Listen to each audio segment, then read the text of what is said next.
JT Realmuto, via JT. Realmuto is a really good catcher and has been rumored to the Dodgers all offseason. It makes sense, especially after Yasmani Grandal signed with Milwaukee. This piece is only partly about him because you guys know the deal.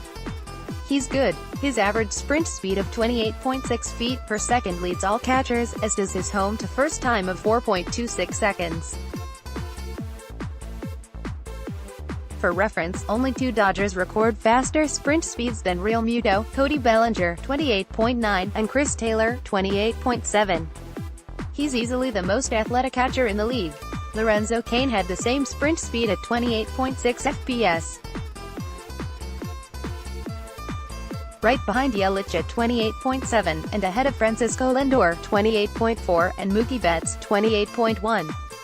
His average pop time of 1.90 seconds led all catchers. His average arm strength, velocity of throws, of 87.8 mph was second only to Jorge Alfaro. Essentially, he limits base runners better than anyone else. He's really good at pretty much everything. However, framing is really important to the Dodgers, and it's really the one area where Realmuto isn't top-notch. He's bad by baseball prospectus, 0.4 adjusted framing runs above average, and stat corner, minus 15.2 FRAA.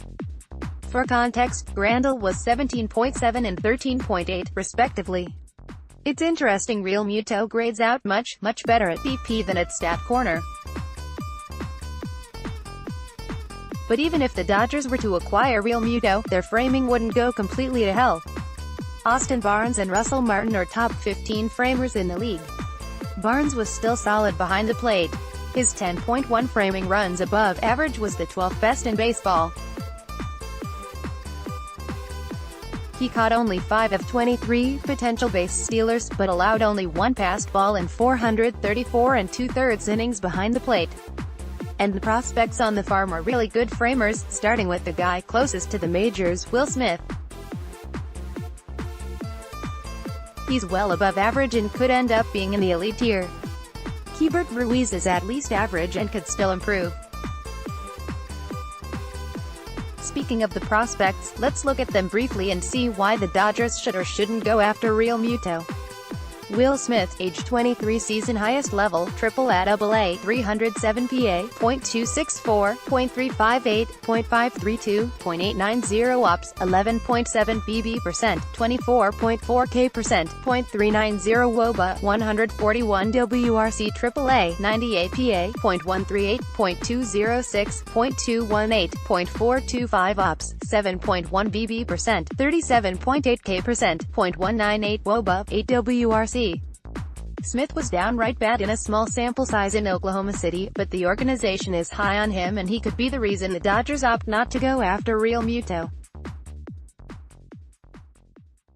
Keibert Ruiz, age 19, season highest level, AA, 160 PA, .315, .344, .497, .840 ops, 4.4 BB%, 14.4 K%, .360 WOBA, 119 WRC AA, 415 PA, .268, .328, .401, .728 ops, 6.3 BB%, 8.0 K%, .328 WOBA, 100 WRC. Ruiz is, arguably, the best catching prospect in the game. He's a legitimate top 30 prospect, globally, and has a higher offensive upside than Smith. But if the Dodgers were to get Realmuto, Ruiz might have to be involved. Having said that, Ruiz could be ready by this time next year, so maybe holding on to him would be for the best. The stopgap argument, I've heard it mentioned that the Dodgers have two great catching prospects in the minors. This is a fact.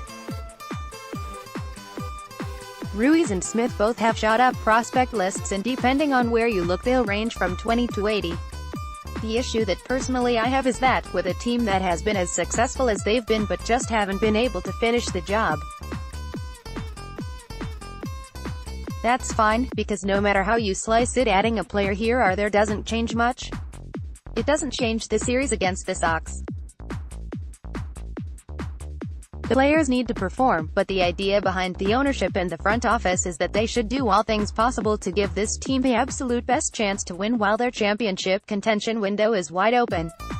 The Dodgers have made it to back-to-back World Series. They've won the NL West 6 years straight.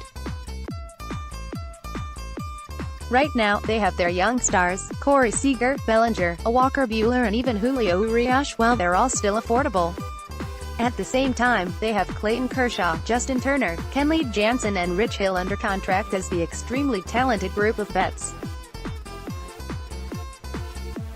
In between are Max Muncy, Taylor, and Enrique Hernandez. They're all older than the young core, but with the years in which they broke out, they all still have years left of affordable control. This team is ready to go. They have the right veterans and experienced younger talent. This is the reason that this offseason seems like it should have been Bryce Harper or bust. It's Feb. 1 and Manny Machado and Harper still haven't signed. That's its own issue, but I'm just mentioning that even if it looks unlikely, Harper still is a possibility. The Dodgers, under Friedman, haven't had a poor framing catcher. Before trading for Grandal in December 2014, they made an offer on former and present Dodger Martin.